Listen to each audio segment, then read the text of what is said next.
Now I know most people have made up their minds about Tears of the Kingdom, and most people that would potentially play the game have already played it, but now is the time for reflection. After all the hours of grinding shrines, finding light roots, and fighting the gloomy forces of Ganondorf, was Tears of the Kingdom really that great? Now, of course, my opinion of what is great and your opinion of what is great will differ, because when it comes to art that people enjoy, well, the takeaways are subjective based on the emotional impact on the individual player. A game I might think falls short of the ideally crafted experience might be the perfect game for another person. However, this is my video, and my opinion is what is being put on display here. So I'm going to talk about the shortcomings of yet another entry in the Zelda series. Okay, so Nintendo is coming off of the success of the most divisive Zelda game in the franchise so far, Breath of the Wild. Some people praised it for its new open-world exploration mechanics and revamping the Zelda Formula into something less like Ocarina of Time. On the other side are the people that adore the linear formula and looked forward to the next epic adventure where you would work your way through a series of temples, finding new items to aid traversal and beat new bosses. I am not going to beat around the bush. I am strongly in the camp of the linear formula. I think Breath of the Wild was the most uninspired Zelda story I've ever seen. I understand that it was trying to expand on the classic open exploration of the original Legend of Zelda in a new and fresh way, but it ended up feeling how most open worlds feel: unstructured and grindy. Don't get me wrong. It had a much more immersive and interactive world than most open-world titles of its time, but everything that made the Zelda series interesting to me was lost. I knew due to its popularity, however, that I would probably never see another Twilight Princess, Wind Waker, or Ocarina of Time ever again. The most I could hope for is that Nintendo would take the criticisms of Breath of the Wild and make some kind of compromise. And, well, that is technically what we got, but not in a way that really helped most of the issues with Breath of the Wild. A criticism many had with Breath of the Wild was that there wasn't a whole lot of story to follow, and I think that Nintendo tried to compensate for that in Tears of the Kingdom, but not in a way that really alleviated the overall structural problems with how the progression is developed. In old Zelda games, this structure is made simple by having contained zones with a limited amount of things to do in them. This means that once you gain access to an area, you have to figure out what the next step is to progress in either the story or in a side quest. The new game said, to hell with that. You can go pretty much anywhere you want from the start, and use whatever tools you can find that will work to help you reach your objectives. Now, on paper, this sounds fairly liberating for the player, but a player can only experience as much as a developer or automated process can set up for them. This means that the developer has to create a limited number of ways for the character to interact with the world, so that the game maintains a sense of progression and cohesiveness. Otherwise, the game is just a sandbox. One of my biggest issues with both Breath of the Wild and Tears of the Kingdom is that these parameters are basically the same from beginning to end of the games. All of your core abilities are given to you right at the start of each of these games, giving you the choice of which ordeal to take on first. In the old games, these abilities took the form of items that would allow you to interact with an area in a way that would let you progress. Basically, the new games give you all the traversal tools first and make items a disposable commodity. I don't like this because it totally changes the significance of items. Tears of the Kingdom definitely tries to add an element of unlockable abilities with the sage powers that you get at the end of each temple, but apart from maybe Tulin's power to blow you forward in midair, none of their powers help you get places in ways that collectible items or craftable materials wouldn't anyway. They definitely make things more convenient, and there is the element of making these powers a core part of each temple boss fight. However, they don't give you that feeling the old games had of finding the right key to unlock the right door that was keeping you from your next objective. Speaking of progression, we need to talk about these so-called temples that were obviously put in as a way of responding to fan backlash. First off, these temples suffer from the same issue as the Divine Beast. You are given the option of doing them in any order you please, so the story beats at the end of these are all the same cutscene, with a different coat of paint. Apart from seeing the sages' personalities respond to the information, it adds little to drive the story forward, and is immersion-breaking seeing the same thing 4 times in a row. It makes the reward of progression feel non-existent, and more like you are checking things off a list. The environmental hazards you have to confront leading up to the temples are great, and develop the characters and world, but the end of each sage quest feels pretty much the same.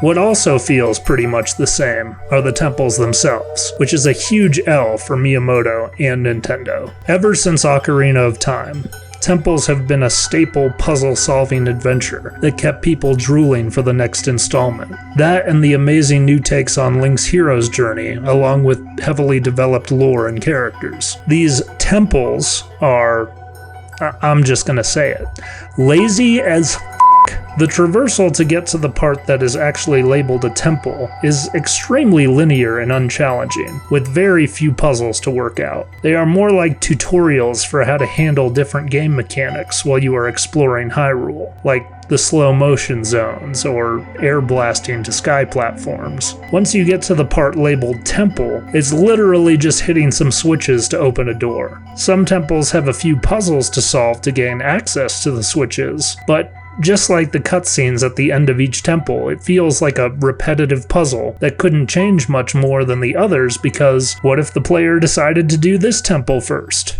It all goes back to how the progression of the game is structured. There is very little gatekeeping being done in the way of progressing through the story, and as a result, raising the challenge level from temple to temple. And the payoff for progression is basically just a little bit more perspective on what Raru's fight with Ganon looked like. Speaking of story progression, let's talk about how Tears of the Kingdom expands on the progression in Breath of the Wild. Now, I have to give Tears of the Kingdom credit. It does try to have more of a story than Breath of the Wild did.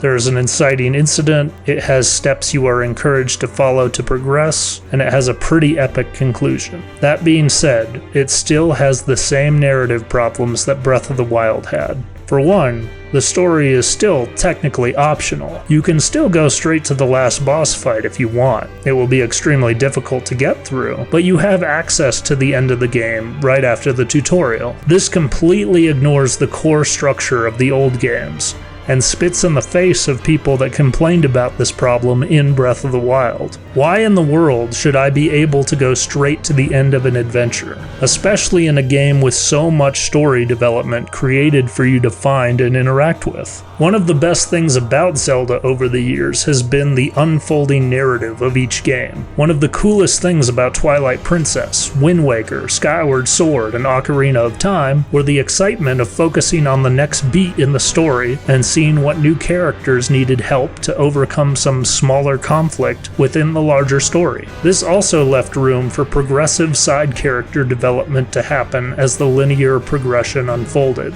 Not only did you feel more connected to the people you would meet along the way, but the core group of people could overlap in your hero's journey, having quests of their own to focus on. The sages in Tears of the Kingdom feel more like basic NPCs after you solve the local quest conflict in each zone. They blend together as a collective force rather than individuals with their own motives and goals. Even completing the temple for the 5th sage, Minoru, is just a more fleshed out continuation of the last 4 sages' cutscenes. That's another thing.